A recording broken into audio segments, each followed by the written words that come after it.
Well, this is Friday morning. Another week has slid past us as we stumble towards oblivion. Pat, how are you? Are you happy in your path to oblivion? That's a cheerful start to a Friday morning. Face facts, man. Face facts. No, bollocks. I'm not going to face that fact. I'm going to keep living every day as long as I can. I'll not worry about That's tomorrow. it, you shouldn't. But I'm just saying Yeah. we're all Uh, stumbling the same direction. I, Anyway, had a friend in Letterkenny who said we're in God's waiting room every time I met him. and Anyway, he's go not. ahead. He's going to treat us, but he's not necessarily going to treat us so we can come back out into life again. Okay, let's have a look at. Well, there's only one thing to be talked about. I was thinking about this, Pat. We need to be careful we don't repeat ourselves with the whole thing of Gaza, because it seems to be when I watch the TV, I'm seeing the same scenes again and again and again. I'm seeing the same man from the IDF. Lieutenant Colonel somebody who looks like a younger Hugh Grant, defending everything that they've done. And actually, I watched Maria McCallaghan last night, and she was too timid. I thought too timid. She should have talked to him. But okay, let's talk about the good areas thing. That, of course, he's the Secretary General of the UN. And he's made the point that they need to set this thing in context, that there's been this mistreatment of the Jews of the Palestinians going back for 50, 70 years and so on. And immediately the population of Israel were up in arms. And he was told particularly that, he was really pleading that it wasn't Hamas's fault. It was really other things. What you got? Is there any truth at all in that, Pat? It's the biggest load of rubbish going, Jude. Absolutely. And I thought Guterres showed weakness by coming back and responding to that sort of rubbish. Absolute rubbish. He made it very, very clear. And in fact, he spelled it. Nothing. He said it very clearly, Jude. He says nothing justified what happened on October 7th, 2023. He made that very clear. But he said what should be put in the context was that it didn't come in a vacuum, which is factually correct as well. That the Palestinians have endured 50 years of injustice. Gaza has been 17 years under a blockade. 6,000 Palestinians have died. The Israelis have the power to turn on water, heat, electricity, and prevent medicines getting in. He's basically saying their lives are a disaster. They live, 2.3 of them live in an enclave that's, what do you call it, ridiculously dense. That was the context in which he put it. Jude, let me tell you something. Some years ago, I knew an American academic, a fella. He was employed by quite a well-known university, and we got talking. And one of the things he said, "Hey Pat, no, what I'll tell you. Know the quickest way to absolutely bomb an academic career to smithereens? Criticize Israel." And Jude, I think that's really, they've got AIPAC in America. Do you ever see not a single American politician? Must be a couple saying, "Hey, what's happening in Gaza is wrong." But you check it out. Not a single American politician has said, "Wait a minute, this is wrong," and so on. And you sort of go, why? Even on a human level, do you think? No, here are these people, civilians. Like last night, Jude, the Israeli defense guy said, "We have bombed 252 targets, military targets last night." So, Jude, here's the thing. On the 19 days, as far as I remember, up to yesterday, Israel has attacked 7,000 military targets in Gaza. If you believe every one of those attacks was a military target, you're an absolute idiot. You're an absolute 7,000 targets in a place that what is it, 30 miles long and 12 miles wide at its widest point, that there's 7,000 and there's more to come. Dude, they were hitting homes, they were hitting schools, they were hitting hospitals. And by the way, just here, I'll wrap it up because I'm going on too long as usual. Channel 4 last night, as far as I remember, had something on saying, see this Israeli claims about the bombing of the hospital. They are now seriously disputed by two groups of experts. One at saying the sound waves that they claim, because apparently the missiles make a different sound. Yeah. And these experts have tracked the sound, and they said it doesn't add up. And the New York Times Visual Something Unit is saying as well that they have serious doubts about the Israeli version. But you know, those old Israelis, Jude, and if they've done it before, they will muddy the waters after an atrocity like bombing a hospital Oh, yeah. and deny it totally and put out all sorts of false information. And then about a year later, when there's an independent investigation, they'll say, "Oh yeah, maybe we did do that." But by then, Jude, the world has moved on, and that's that. And by the way, there's two or three quite recent examples. If anybody wants to check them out, right, Jude? Sorry for going on. No, not at all. I was happy to hear you say that, because I agree with every bloody word you said. In fact, the thing that keeps occurring to me is how close a parallel we have here. Maybe that's how power works. For example, Good Aries talked about the context essentially. What was it? What was the situation in Gaza that led these people to this terrible deeds that they did?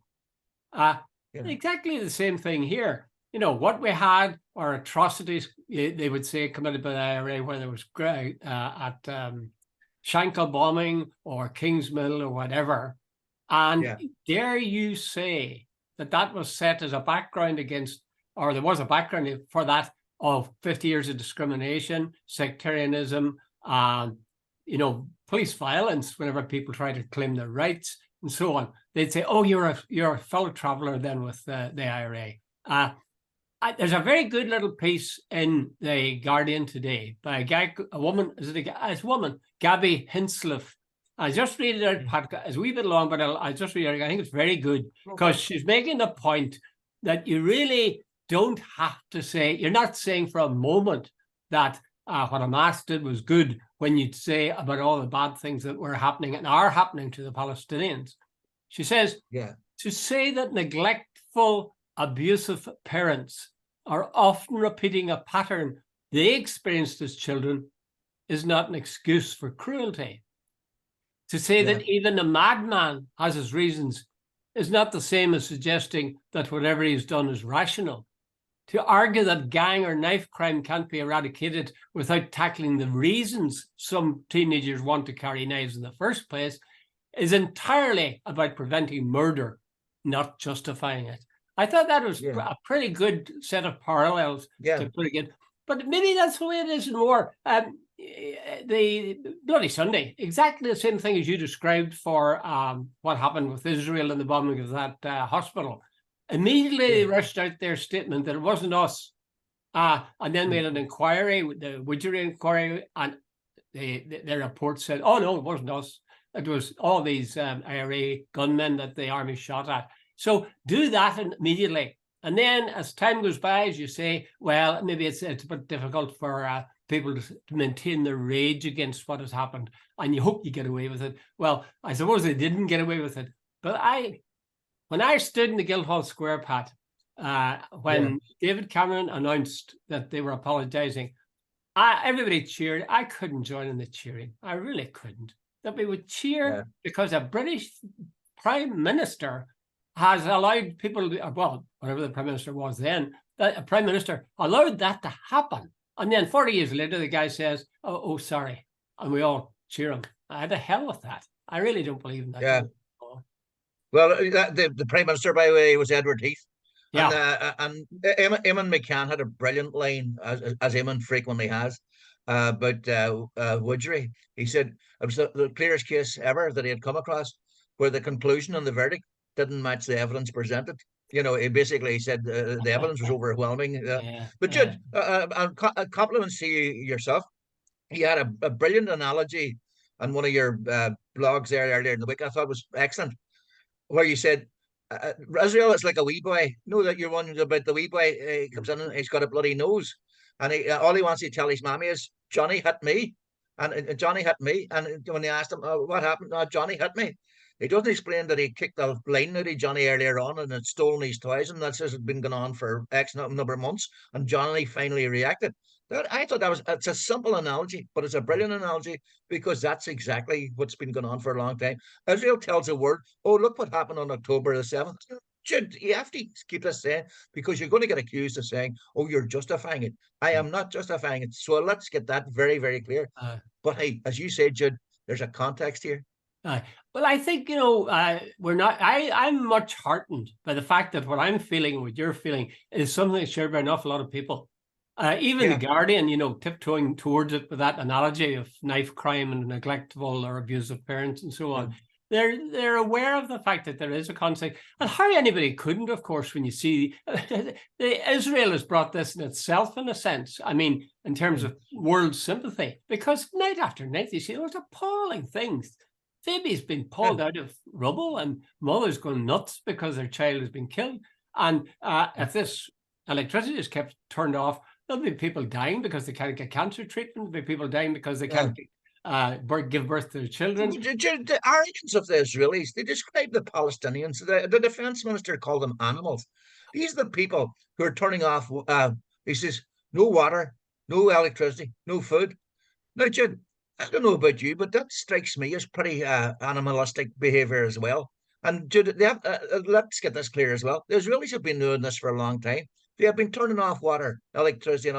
In fact, the Palestinians had to find a way around that, and they came up with sort of generators and stuff because they couldn't depend on the Israelis for years.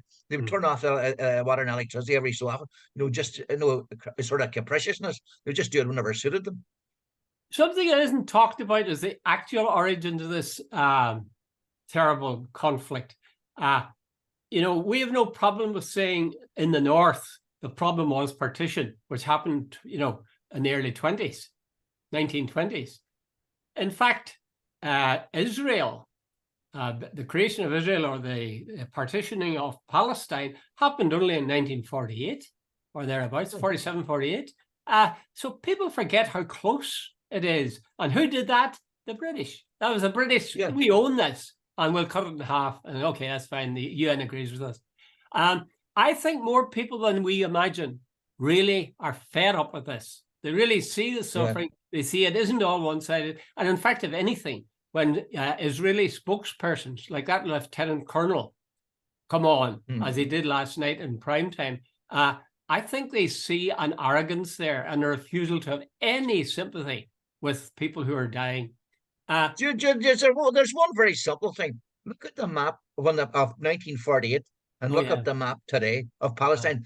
Who has stolen all the land? Who's got the army? Who's got the navy? Who's got the air force? Who controls Gaza? Who controls? It's the Israelis. Yeah. They are not being subjugated or oppressed. They are doing the subjugation and the oppression. It's as simple as that. Yeah. Joe Brawley had I think we mentioned this, he had a map, you mentioned it the last day. Small maps, starting point for it, what should be Israel, what became in fact Israel, much bigger, and now huge swathes. The Palestinians essentially shrunk to virtually nothing.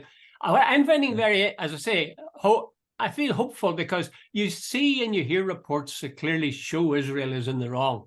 You have Gutierrez saying what he said. You have marches right, left, and centre. I was up the Falls Road a couple of days ago, and the walls are festooned with graffiti saying, from the river to the sea and so on. It really has got into people's. This has brought things to a head, and maybe Hamas wanted it that way, and it was a terrible thing they did. But an awful lot of people now feel strongly about Palestine that wouldn't have felt very much at all. Right. Were you watching Question Time last night? No, but I watched it tonight. We tip it. Too late for me. Well, no, there was a conservative Tory guy on last night. And Jude, if you want a prize for the village idiot, this guy got it first time. Well, the Tory party is an endless supply of those. Jude, I come out with this statement that he says this only started on October 7th. And I thought, and by the way, he got a minor round of applause for it. Oh, yeah. No, the former. What's her name? She was the first Muslim to become a Tory minister, and she was chairman of the party. She said, she turned around and said, that's a ridiculous statement to make, But, the Tory party under the likes of Boris Johnson, their morality has gone for a burden. They do, it's all about power and our interests, not about morals or humanity or speaking for the oppressed. Well, I find the Tories disgusting. I'm getting very strong about this, but well, I do find their attitude, that this started. How big an idiot to come out with a statement. This started on October 7th, 2023. well, here's the opposition for you. Starmer is now, Sir Kier Starmer is facing, it says, in Yeah. the Canary, which is, I urge other people to check online. It doesn't cost you at the moment. The Canary, and they publish daily. It's like a daily newspaper online. Yeah. Starmer faces backlash for pushing Tory party line on Gaza. And he says that his statement, which he did make it, he said that Israel had the right to cut off water and power from Gaza. I still try to deny that now. He also, Sunak asked for a humanitarian pause. And, of course, Humana went along with the same thing, just a humanitarian pause. Why the hell do they not see that it simply should stop? You wouldn't have said to the Shankill butchers, let's have a humanitarian pause. You'd say, stop killing people. And in fact, you'd put in... I was going to say... Let's stop. Exactly. Let's stop killing them for a day or two so they can get a bit of water, and then you can start killing them again. Yeah. But I think that the Labour Party is going to suffer for this. I hope they do. I really hope they do. The Canary says 93% drop in support from Muslims as a result of what the stand that Starmer has taken. It says 37 Labour MPs have publicly backed calls for an Israeli ceasefire, not a humanitarian pause, ceasefire. Likewise, 19 Labour councillors have quit the party over this stance of Starmer's, and the BBC reports that four shadow cabinet ministers are on what they call resignation watch.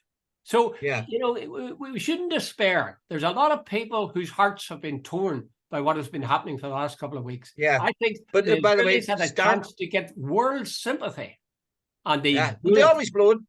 But here's the point. Sir Kier Starmer's wife was Jewish. And what's going on there? I don't know what he's playing.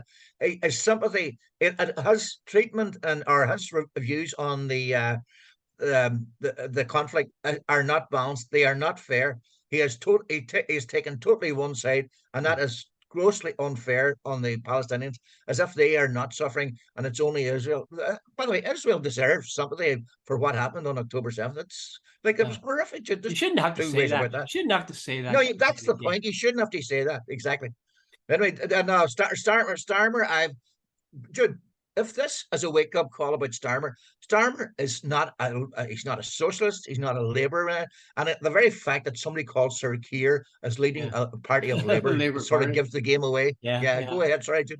There's another story in the news at the moment. In fact, it was on before, it was the top headline, before the Gaza report for many of the channels. And it's this shooting, a mass shooting in Maine. It's called Houston. And it's an ex-reservist who did it, killed 18 people, innocent people. And they're looking for him now and they can't find him. I have a suggestion. What they should do is they should call in the National Guard, the Americans. So maybe even the Air Force if necessary. They should carpet bomb the state of Maine from beginning to end. It'll kill a lot of people from the state of Maine, but they'll also almost certainly kill this man who killed these poor people. And it'll be well worth it. Even all those people die. If we get the guy that did this, that'll sort him. What do you think? Maine will feel a safer place then, won't it? And America will feel a better place as well. That's irony, Pat, by the way. Are you frozen? Or are you just struck by how wonderful my words? You have frozen.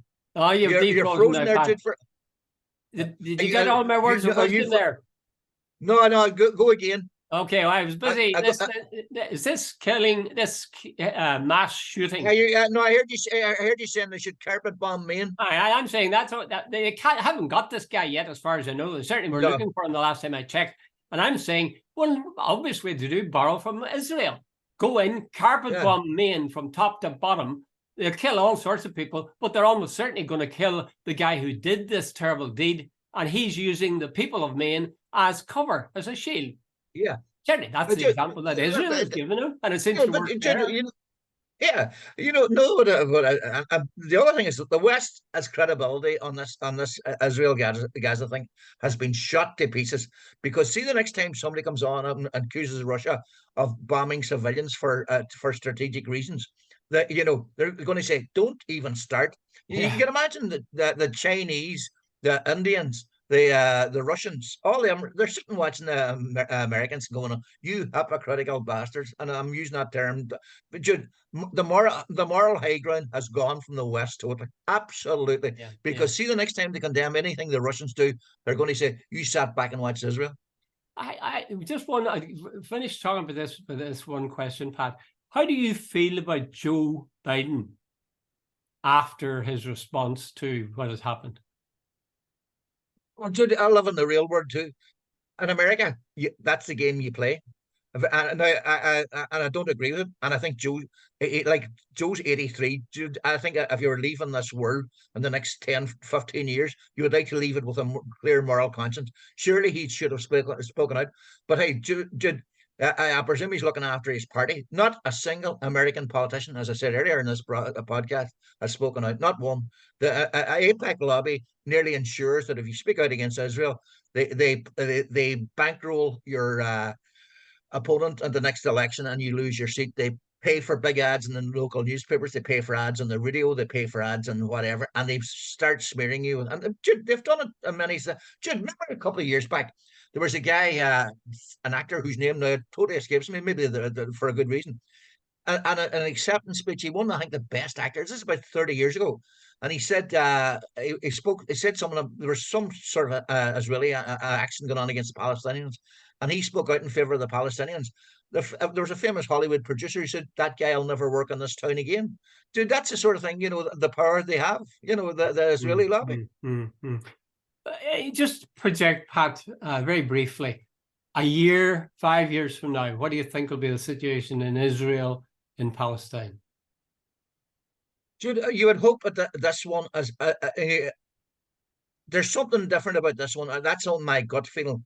And I think the West and the Israelis are going to have to bite the bullet and say, wait a minute, we're going to have a real look at getting a resolution. You can't keep people slammed down, like, your feet on their neck all the time.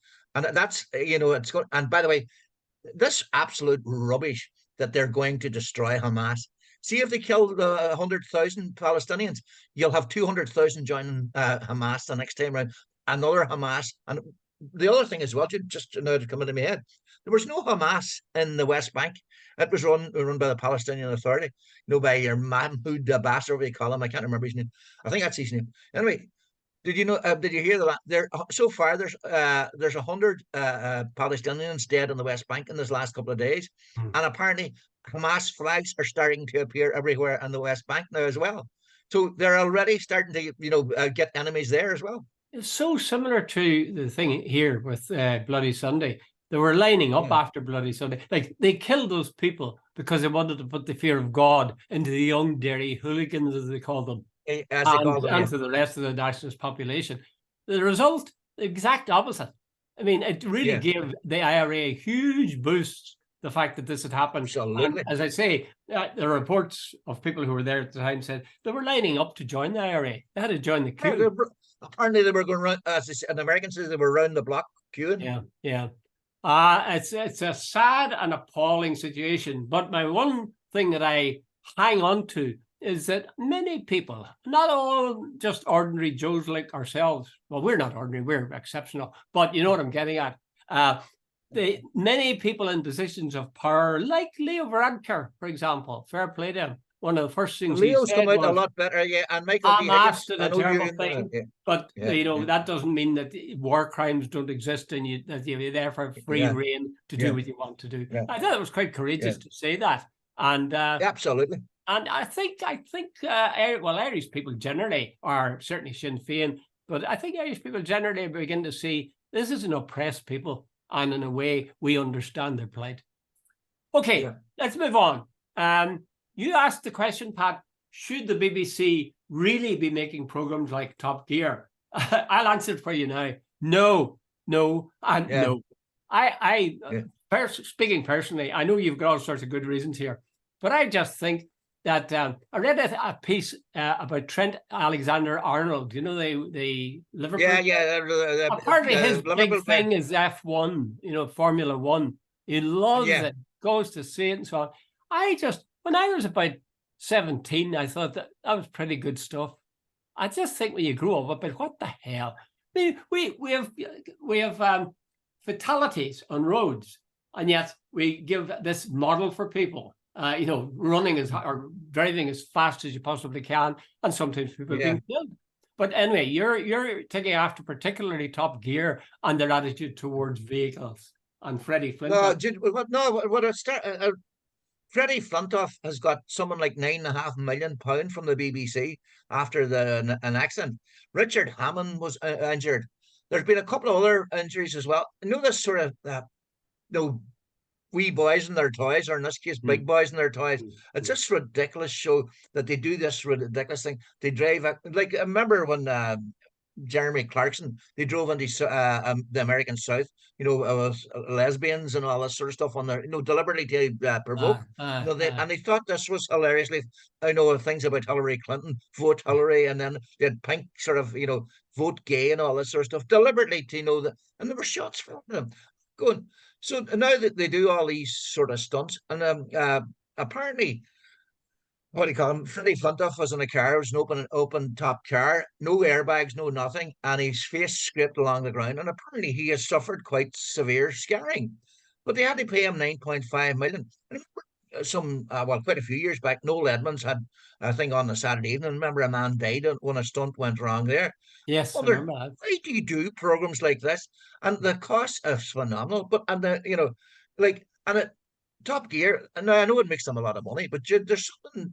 I don't know. It's like I find programs like Big Brother, Celebrity, Get Me Out of Here. I think they are absolute rubbish, and they are pandering to people's most base instinct. You know, it's all voyeurism and whatever. But anyway, that's Love only Island, my opinion, etc. You know, marriage at first sight, so on. Good God, these are hugely popular, but that doesn't make them. That doesn't mean you should be making programs about them. I'll bet you if you said we're going to have a program and in the course of it there's going to be a public execution, you'd have huge viewers. Yeah, but it wouldn't make it a good thing to do, obviously.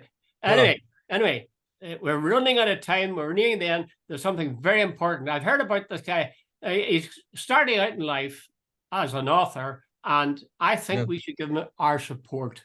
He's bringing out a book, and the book is called War. What was it now again?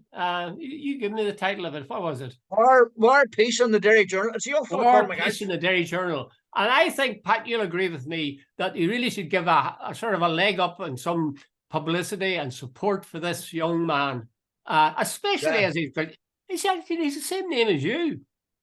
In fact, he is you. He is you. He is you. No, Jude, no. Tell us more. Tell us more. No, let me tell you a true story. I started writing this book about nearly 15 years ago. And there's a friend of mine, I told you before, a fellow called Kevin O'Doherty. He's a parish priest up in the next parish. He had gone to St. Eunice and all the rest, and I had gone to St. Eunice. Anyway, I knew Kevin. And anyway, one day we were out for a cup of coffee, and we were chatting. I had retired from the Derry Journal. I was going to say resigned. I didn't resign. I retired from the Derry Journal. And anyway, we were chatting about John Hume, Martin McGuinness, and all the different things were going on, and Bloody Sunday and whatever. And he says, Pat, he says, you should write all that down before, you forget it. Or whatever is, and so on. And I says, yeah. So the following Monday, I went and started writing, and on Thursday, I finished, and I didn't write again for about 12, 13 years. I took a break, and only went back to it there quite recently. A long time. I don't know why I stopped. I genuinely don't. I met the guy who's published is called Garvin Downey. He's Colin Kill Press. And it's a local publishing house. And then one day I met Garvin, and he says, Jesus, Pat, he says, you really should all that stuff. So it was he says, here's the difference this time was, he says, if you do it, I'll publish it. So that was the motivation this time. So I started again.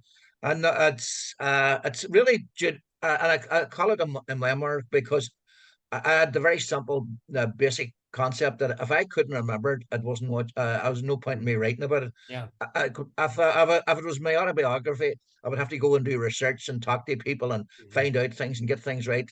And I'm not a historian and I'm not a politician, so it's basically what I've written is my story. It's all about growing up, and well, not growing. It's not all about it. It's sort of what shaped me in the sense that I started off in Letterkenny, and then I came to Derry, or then I went to RT, and then I came to Derry. But the bottom line is, when you're sitting in the editor's chair on Derry, you had John Hume, who was the man of the century, Nobel Prize winner, what, leader of the SDLP, friend of prime ministers and presidents. You have Martin McGuinness, who was allegedly chief of staff of the IRA. Yeah, and you had Bishop Edward Daly, you had the likes of Eamon McCann, you had Seamus Heaney, you had Brian Field. Derry punched way above its weight. So basically, Jude, that I think I'm trying to sort of give you a pot of history. That was the background, and so on, and had dealings with nearly all those people. Two quick questions, Pat. We've about 5 minutes left, 4 minutes. First, what was the hardest part to write about? The hardest part, Jude, was a sort of personal thing. My dear Mrs., she had an older sister who me and her used to sort of clash swords on occasions. And I didn't really know her that well.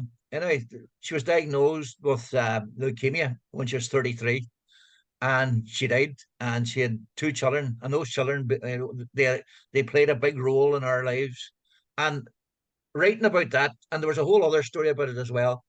There was sort of a family secret that we didn't know about, and that came out into play.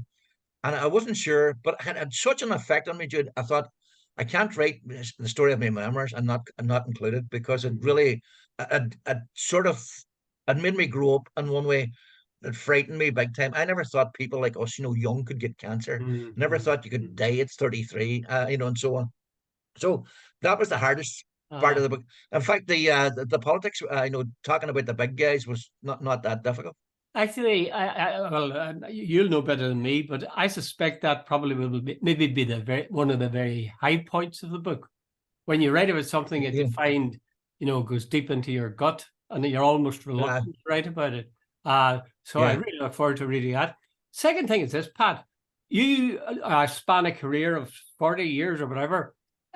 Yeah. Do you feel purged? How do you feel after it? Like, does it feel as though you've somehow... That is actually it's a brilliant question. I'll tell you why. Exactly. That's exactly nearly the word. Somewhere in the back of my head, I felt there was so much happened and things that I should... Kevin O'Doherty made a brilliant point to me one day. He says, Pat, even if you don't publish it, even if nobody else reads it, leave it for your kids. Leave it. And he says, put it down on paper. He says, you are in a unique position at a unique time, and you had access to people that most other people don't get. So he says that made you a privileged person, even if you don't feel it. And he says, if nothing else, he says, it's there. So when I sat down, and Jude, I'm so glad I did it. I know for years I've kept, there's many a morning I got up and I looked out and maybe it was raining, and maybe I should do a wee bit in the book today. And for some reason I put it off and put it off. And Jude, honestly, if you asked me to give you a reason why I put it off for 12 years, I couldn't tell you. I really genuinely couldn't. Laziness. Until mental laziness. And this was that, Jude. I thought, I don't need the hassle. I don't see, if I publish everything that happened and all the rest, I'll be getting brickbats here and there. And I said, see, 25 years of editor of the Derry Journal, and Jude, the amount of crap I take, from people about things, about political statements, and you're this and you're that, and then there's, Jude, I remember when I was living in Colmore, I went out one day to cut the lawn. I want to tell people where to get the book. But I know I went out to cut the lawn, and the lawn was the size of a postage stamp. It took me an hour and a half because everybody came over and started chatting about something that was in the paper. All right, Jude, go ahead. You tell me that you've had 2 long interviews with the BBC and Highland Radio. There was a feature in the Donegal Democrat, 2 full pages. Belfast Telegraph giving you half a page. There's huge publicity around it. Final and important question: how can people buy the book, and when? Where? Jude, I think it's coming from the printers today, and that's my belief. And it's in the shops probably from over the weekend or early next week. And the Columkill Press will also be can be contacted. So all good local bookstores, and certainly in Derry and Donegal, and maybe parts of Strabane or somewhere like that. I'm not sure about the rest of it, but that's where it's going. So when will it? When do you know when that will happen? Early next week. Early next Early week. next, Very and the, good. lo- Yes, yes. the launch is on November 30th on the Guildhall in Derry. Oh, that's fantastic. Will there be free drink at that? A couple of bottles of wine. You bring them. I think you take a tip from me. Tell people you're going to give them free drink, and then it doesn't matter whether you do or not. You just get them in, and then you sell them the book. They'll forget about the lie. It's sort of like Israel. Exactly. Anyway, Pat, congratulations, co-Hargus. No better man. Thanks very much, Jude. And I hope it does marvelously well. And as I said to you earlier, every time I see a friend succeed, I die a little. Okay, Pat, thanks. On that note, Jude. Okay, yeah. Thanks, Jude. Good luck. Okay. Cheers. Thanks, Pat.